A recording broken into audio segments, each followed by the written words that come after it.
Senhoras e senhores, sejam bem-vindos a mais um vídeo deste humilde canal, Guiber aqui, e hoje eu quero conversar com vocês um pouquinho do feedback, do rebote que a gente está tendo a respeito da troca do Jimmy Butler e como isso está repercutindo negativamente para o time do Miami Heat. Pode ser um momento crucial para o futuro da franquia, tem muito torcedor lá que está revoltado com a situação que o time está pedindo por mudanças e não mudanças apenas dentro de quadra, mas fora dela também, e a cada dia que passa tá piorando, mano. A gente vai conversar sobre isso no dia de hoje. A troca do Jimmy Butler tá impactando cada dia mais o que acontece lá na Flórida. Antes da gente começar, vou pedir apenas que você verifique a sua inscrição nesse canal aqui embaixo, que você deixe o seu sininho ativo para receber tudo em primeira mão e deixe um likezão para fortalecer o meu trabalho. Estamos voltando agora à programação normal, depois que eu passei os últimos 4 dias num evento em Minas Gerais. Inclusive, gostaria de agradecer muito ao pessoal de Minas, ao presente que eu recebi de um de vocês. Assim, cara, é uma satisfação imensa. Obrigado mais uma vez por todo o carinho. Eu me senti incrivelmente feliz com o feedback de vocês, com o carinho de vocês lá em BH. E, manos, é simplesmente muito gratificante. É só gratidão mesmo que eu tenho pelo nosso trabalho aqui no Trash Talk, o quanto ele também ecoa pela galera que curte basquete aqui no Brasil, mano. Galera que não só acompanha o meu outro canal, o canal Guibeira, como aqui também no Trash Talk. Então, gostaria de deixar aqui o agradecimento do fundo do meu coração. Agora, sem mais enrolações, bora começar o vídeo.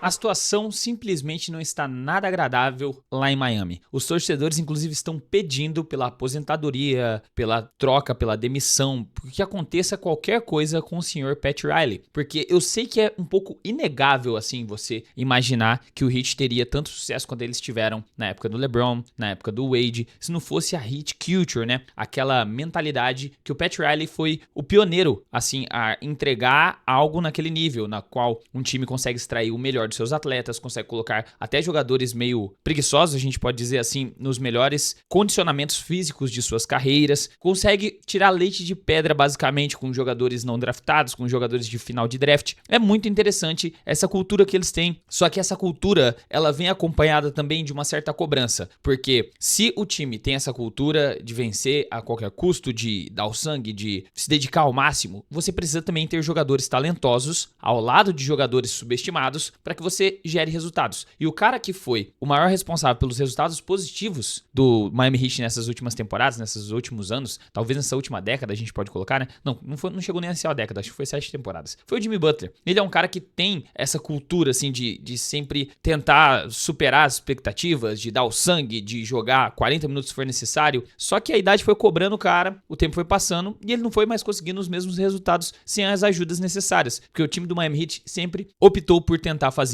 negociações baratas, trazer jogadores por meio de draft ou não draftados, jogadores por fora, assim, daquela curva de altas expectativas, grande procura do mercado. Eles sempre foram na contramão disso. Não deu certo em todas as trocas que eles tentaram. Não deu certo com Damian Lillard, não deu certo com Kevin Durant, não deu certo com Drew Holiday, não deu certo com basicamente todos os jogadores de alto nível que estavam disponíveis no mercado, porque o Miami Heat não queria abrir mão de muita coisa para poder trazer um cara para fazer par ao lado do Jimmy Butler que tivesse nível, por exemplo, de All-Star, que tivesse nível de uma segunda estrela. E acabou que a conta chega, né? O time não conseguiu o resultado de conquistar um título apenas com Jimmy Butler e jogadores bons ao seu lado, sem um outro jogador de expressão. E agora, nesse período pós-troca do Jimmy Butler, mostrou quanto que o Miami Heat era dependente de um cara estilo Jimmy Butler. O Andrew Wiggins, como eu já havia citado no meu último vídeo a respeito do Miami, acredito eu, não vai ser esse cara para trazer os resultados necessários substituindo o Jimmy Butler. O Ben Adebayo e o Tyler Herro, por mais que eles estejam fazendo temporadas incrivelmente boas, o Tyler Herro até foi a primeira vez que ele foi selecionado pro All-Star Game, com todo o mérito, tá jogando muita bola, só que ainda assim, parece que eles não são aptos o suficiente, talvez não tenham o feeling, tá ligado? Não tenham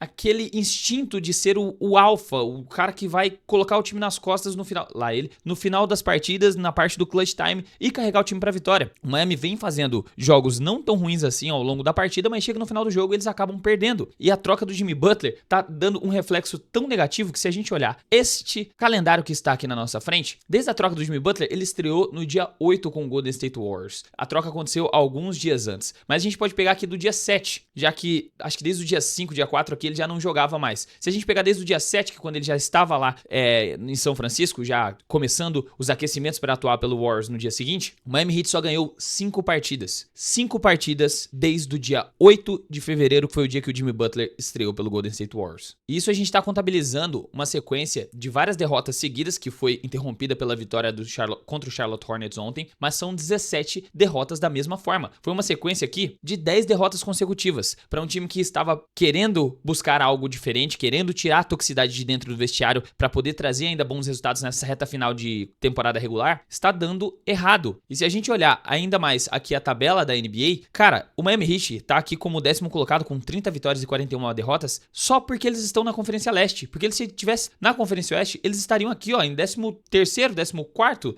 beliscando o Pelicans aqui e o Spurs. Então, eles só estão na posição que eles estão em chegar num play-in, possivelmente, porque eu acho muito difícil do Toronto Raptors conseguir passar eles até o final dessa temporada, porque estão na Conferência Leste. Então, realmente, é um sinal de alerta, é uma red flag que esse time precisa mudar a mentalidade, precisa executar alguma coisa para a temporada que vem, porque essa temporada já tem gente acreditando em duas opções, em duas vertentes. Ou uma, esse time vai conseguir fazer uma corrida de play-in daquele jeito bem underdog, chegar bem, passar de umas 2 rodadas, quem sabe trazendo uma off-season, um jogador que tá pedindo por troca, já estão até vislumbrando, os torcedores sonhando com Kevin Durant. Se a gente olhar pelo outro lado aqui, né, o Phoenix Suns só está aqui nessa posição de 10º lugar, porque o KD tá fazendo chover lá nessas últimas partidas, e o time vai acabar sofrendo bastante quando chegar a off-season. Então tem gente vislumbrando aqui com o time do Miami Heat executando uma troca boa pelo Kevin Durant para vir na temporada que vem com a maior parte desses jogadores que estão hoje como titulares, como Tyler Herro, Ben Adebayo, Kelaware e Jaime Jaquez Jr. ao lado deles, talvez forçar uma troca com o Andrew Wiggins, com as escolhas de draft que eles têm, a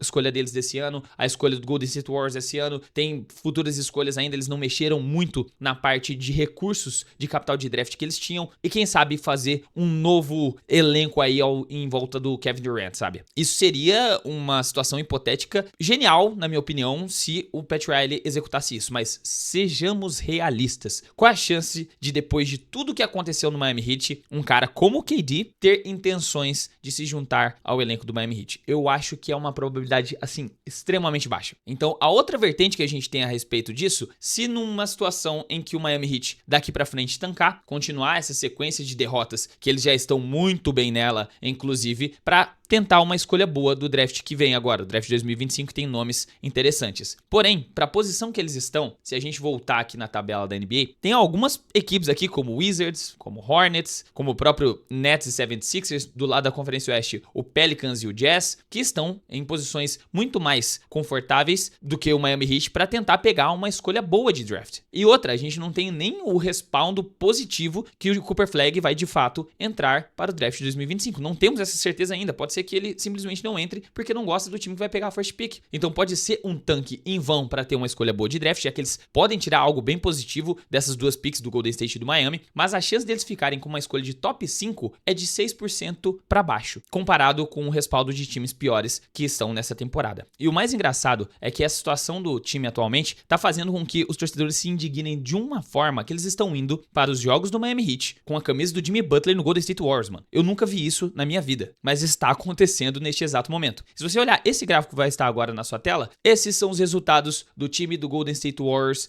depois da troca do Jimmy Butler, e esses são os resultados do time do Miami Heat após a troca do Jimmy Butler. Então, a situação está muito feia por lá. E enquanto isso, se a gente olhar as estatísticas do Jimmy Butler, a gente vê que o cara está voando nessas últimas partidas, inclusive praticamente média de double-double nos últimos 5 jogos. Se liga, 10 assistências, 24 pontos, 12 assistências, 11 rebotes e 16 pontos, um triplo-duplo, 25 pontos e 8 rebotes. E assim ele segue. Mesmo com a ausência do Stephen Curry, o Jimmy Butler se mostrou uma presença confiável ali dentro daquele vestiário, uma presença confiável em quadra como a segunda opção, desde que ele se mantenha focado como ele vem estando. Ele precisa estar com o pagamento dele em dia. Sabemos que o Jimmy Butler só performa bem quando o pagamento está caindo todo mês ali no 5º dia útil. E a respeito ainda do Golden State, eu gostaria de fazer aqui uma menção sobre a atualização da lesão do nosso mano Stephen Curry, que para vocês que não viram, ele teve uma lesão muito feia. Ele caiu assim de cox, assim de lombar no chão no jogo contra o Toronto Raptors, e a atualização pelo site Sports Illustrated tá falando que ele teve uma contusão pélvica. Eu achei que ia dar algum problema ali na lombar dele, mas acabou se tornando uma lesão pélvica. Essa lesão que estava prevista para ele ficar um tempo considerável de fora, já não é tão considerável assim. Ele perdeu apenas 2 partidas, se eu não me engano, e agora no próximo jogo que o time vai fazer fora de casa, já que eles perderam o último jogo contra o Atlanta Hawks, eles vão jogar agora contra o Miami Heat, e existe a possibilidade de talvez o Stephen Curry estar em quadra para enfrentar o Miami Heat ao lado do Jimmy Butler. Se eles viessem e atropelassem o Miami Heat, seria uma situação, no mínimo, engraçada, que alguns dos torcedores estarão, inclusive, com a camiseta do Golden State lá lá na Flórida, o que é mais engraçado ainda. Importante também eu mencionar que o Golden State Warriors, nesse período do Miami Heat, que eu falei a quantidade de vitórias e derrotas que o Miami teve, o Golden State Warriors teve 16 vitórias e apenas 5 derrotas, e dessas 5 derrotas, uma eles estavam sem o Jimmy Butler. A única partida dele inativa, inclusive, desde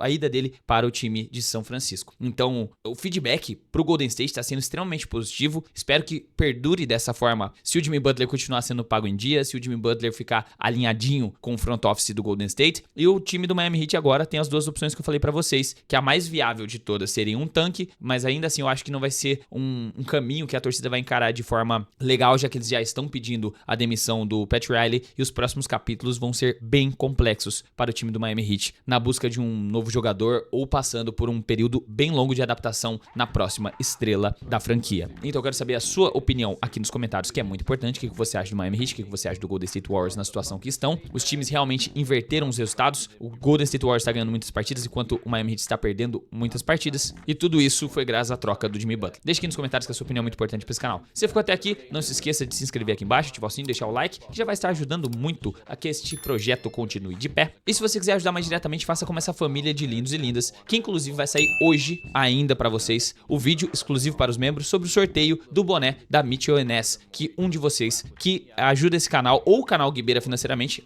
dos dois grupos de membro vão estar concorrendo ao sorteio, vão receber em breve, chegando na sua casa, um presentão meu. Fechou? Agora sim eu vou ficando por aqui, a gente se vê num próximo vídeo. Um forte abraço, até a próxima e falou!